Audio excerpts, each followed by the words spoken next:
3D printing is a technology that lets you take a digital file and turn it into a physical product. Almost anything you can imagine, people are creating. I think it's going to open up whole new opportunities in areas of mass customization. Unlike with music or movies, with a 3D printer, a lot of things that are printed aren't protected by copyright. One of the really cool things about 3D printing is it really changes the dynamic of a consumer culture. It turns you from being a passive consumer to an active creator.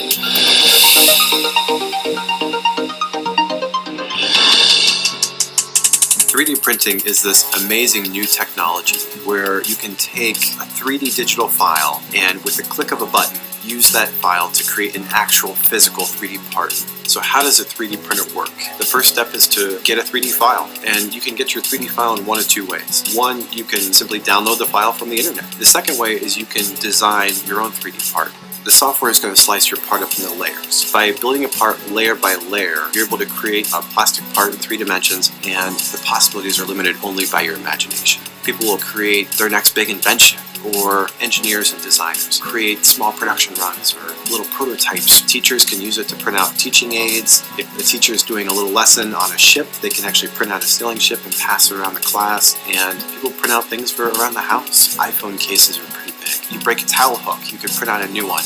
We want to make 3D printers at a price that the average person can afford and also easy to use. We're already seeing late stage early adoption of 3D printing, but for me the exciting thing is what's to come. Shapeways is an online 3D printing community and marketplace. Anyone in the world can upload their 3D model and we'll print it for you. And then also, if you decide you want to make it for sale, you can sell it and we'll produce it on demand for that customer wherever they are in the world. You can essentially bring a product to market with no risk. You don't have inventory anymore. You don't have to make sure that there's a market ready for your product. If you sell one, that's awesome. If you sell 10,000, then all of a sudden you have a passive income model, and that radically changes the economy.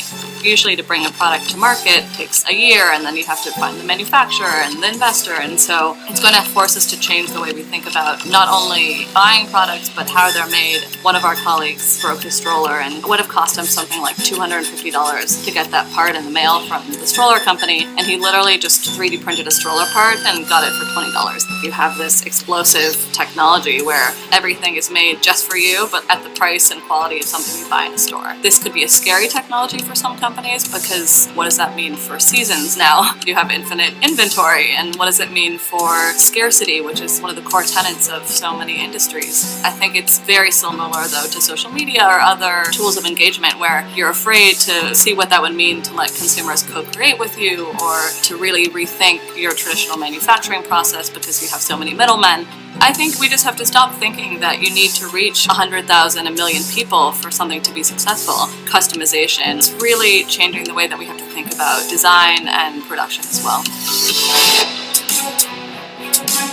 People who make money by selling things that are all of a sudden easily copied with a 3D printer are going to be worried that people are going to be making unauthorized copies with those 3D printers. And I think one of the challenges for them is going to be, well, how do I react?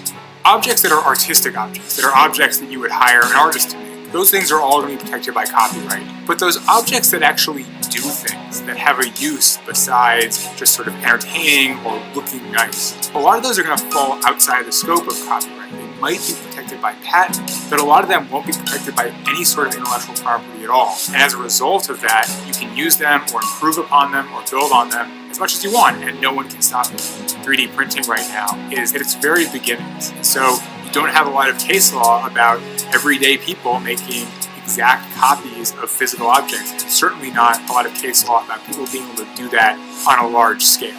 The good thing, hopefully, is that the industries that are disrupted by 3D printing have the model of the music industry to maybe learn from. The music industry, when someone started copying things, decided the best thing to do was to take their time and their money and invest it in suing everyone they could find and try and stop the progress of technology. That didn't work very well. And so the hope is that these creators, when they see this new technology, they capture some of the upside and they say, oh, wait, this can change my business for the better. And they do that. It's a hard thing to do, but the music industry has taught us that it may be the thing they have to do.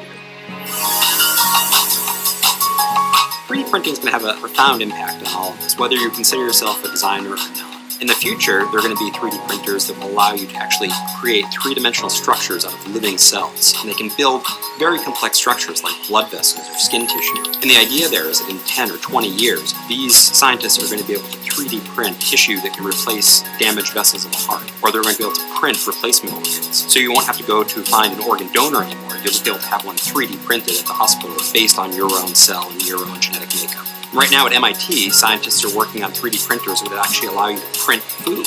And who wouldn't want that in their house, right? If you could just ask Siri to cook you a steak. It's really going to be an exciting time in the home. In Japan, there's a company that's taking sonogram data. So they scan a pregnant woman's belly, and they're able to actually 3D print a figure of her torso. So instead of just having a fuzzy little black and white picture, you're getting a real model of what your child is going to look like. People are using 3D printers to do all sorts of interesting things in terms of the environment. Researchers are using 3D printers that can print concrete to make replacements for parts of the Great Barrier Reef that have been damaged. Normally, those reefs take thousands of years to build, but what these scientists do is they find the areas that are damaged, they make CAD replicas of those damaged areas, and they print them in concrete. So it's a base structure upon which coral can create a top layer, and that helps reinvigorate the environment and helps return normality to that area. And one of the coolest things about 3D printing is that it's a community that never stops innovating. There are hundreds of innovators who are making little tweaks to these products, who are trying out different things. And so it really gives everybody an opportunity to create anything they could imagine. 3D printing is the next wave of how brands and consumers can engage, and now we're just starting to see that happen. In a few years' time, they're going to be no more difficult to use or difficult to understand than a camera phone. The way to protect creators and designers is to make sure to give people a way to spend money on 3D printed things. In the future, we're going to see a lot more people unleashing their pent-up creativity, and that's what's most exciting for me.